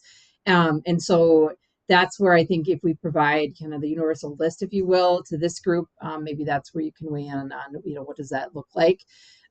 Big thing, I think, I appreciate your comment, Chair, that about meeting with them is making sure, meeting with this group before the January 15th meeting is, we really want to understand, this huge shift from modal to goal structure, wanting to make sure we're not losing projects, if you will, right? I think that's maybe the biggest concern I'm hearing is that, where does this type of project go, or how do we fit this one? How do we get this funded and whatnot if it's shifting? We're hoping to be comprehensive with the application categories that everything is accounted for, and even opening it up more. There's been, the unique project category, for example, added as kind of a catch-all, and that maybe some of those projects that have been submitted in there would become their own category and putting them in that sense. But we'd like to, obviously the policymakers are not as versed as this group is on which types of projects and the needs of your system. So that's a great suggestion of getting in front of that after we've gotten some feedback on what the priorities are from project typologies to fund. Okay, thanks for that. Yeah, in the interest of time, I'm gonna jump in. I think everyone wants this workshop to be very productive and successful on the 18th, and that's gonna happen. It's got a greater likelihood of happening if the technical staff can prep their tab members. And as you noted, the technical staff are the staff that are actually putting applications together and then delivering on projects, not the policymakers. And so this foundational question of how do we even set up the categories, that's a big piece of the train leaving the station with that decision. And if that's not informed by technical input, there's a lot of risk in how we put together a good, successful package for the 2026 solicitation after that. So I'm just reinforcing what Lissa's saying, and I think it's important that we get the technical staff a little bit more engaged sooner than later. And with that, Brian, go ahead. I just wanted to ask, can you frame for us, so we've got dates here, and I'll just point out, I think we were talking about potentially not having a January TAC meeting, and so there's not a lot of time for us as a body to continue to discuss this. Can you frame for us when we would see this implemented? Would that be like a June timeframe or a September timeframe that this would actually be in a solicitation? Oh, yeah. The 2026 solicitation would be more of a winter spring open application period. If we get there with project selection happening fall of 2026. So we're hoping that by this fall, we would have an application that would go through the approval process and out for public comment. So Steve, what would that mean for tab to actually act on something? Yeah, so we're trying, like 10 years, similar to 10 years ago, we're trying to break up the decisions into bite-sized pieces to kind of get us there. And so the final approval would be similar to what we do each time, which would be a full application. Right. Packet. But marching Along the towards way, there's an lots of overhaul. decisions. Getting to a place where you're overhauling the whole thing would be, you'd be making that decision probably within the next 6 months, right? Yes. Yeah. Or potentially even in March. Yeah, if they, when you say overhauling, you mean kind of changing from a modal-based structure to a goal-based structure? Yep. Yeah, that would be the decision before them on March 19th if they're ready to make that decision. Again, there's some hesitancy, like to see how this workshop plays out, even from the policymakers.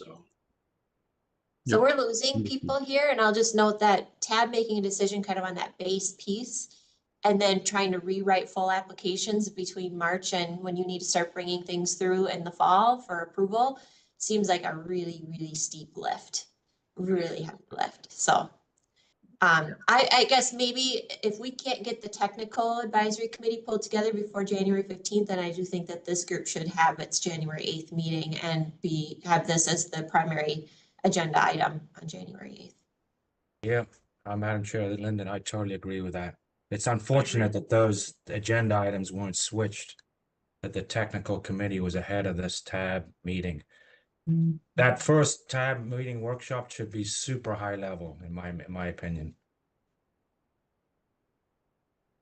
I think that is the intent, is to have the discussion of priorities of what tab sees as important, and then from there determine that structure based on the feedback we get from the workshop. Yeah, because that most of the tab members, like Jenny said, they don't deliver projects, they don't fill out the applications. Without my guy's just going to say, well, what do you think? So without our input, I think this is definitely the wrong way to go. Yeah. Yeah. Their input should be informed by the technical side to be most helpful. All right. I Gotta see go. another hand Have up. a good We are day, guys. losing people. As people go, happy holidays. See you in January, Same most to you. likely. Go ahead, Chad. Thanks, Chair. Great job. Yeah, thanks for all your leadership, Jenny. It was great. Yeah, thanks, Well done. Jenny. Yep. Welcome. Happy holidays. Go ahead, Chad. Yeah, Chair, just with all this discussion, is that discussion at the tab workshop need to change or be delayed to get more of this technical input from technical staff members, or the focus of it? Just want to put that out there. Yeah, I think Elaine, thanks for the question. I think Elaine is right. The workshop is a high level conceptual discussion with all the details that even the policymakers want to get into about maximum awards, what eligibility, all that stuff is later. And so I think we got the right level for what we're asking them at this point. But I agree, we should get the materials out to folks as soon as we can. Mm-hmm. And as Steve said, the tab members are wanting to get into the details and technical, even at the policymaker work group, and we keep reining them back. It's no, we just want to stay high level. What do you want to fund? And then when it becomes what, the technical was going to be brought in to determine the how and want their input before tab gets it. It was kind of you needed a place to start.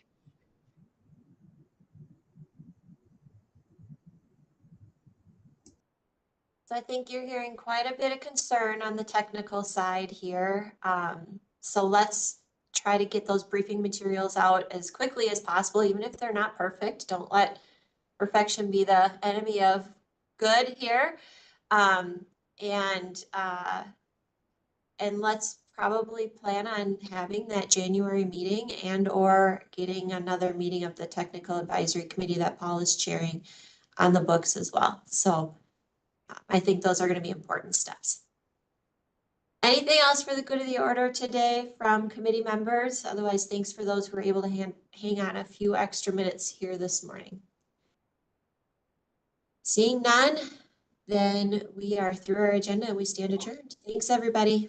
Yeah. Thanks.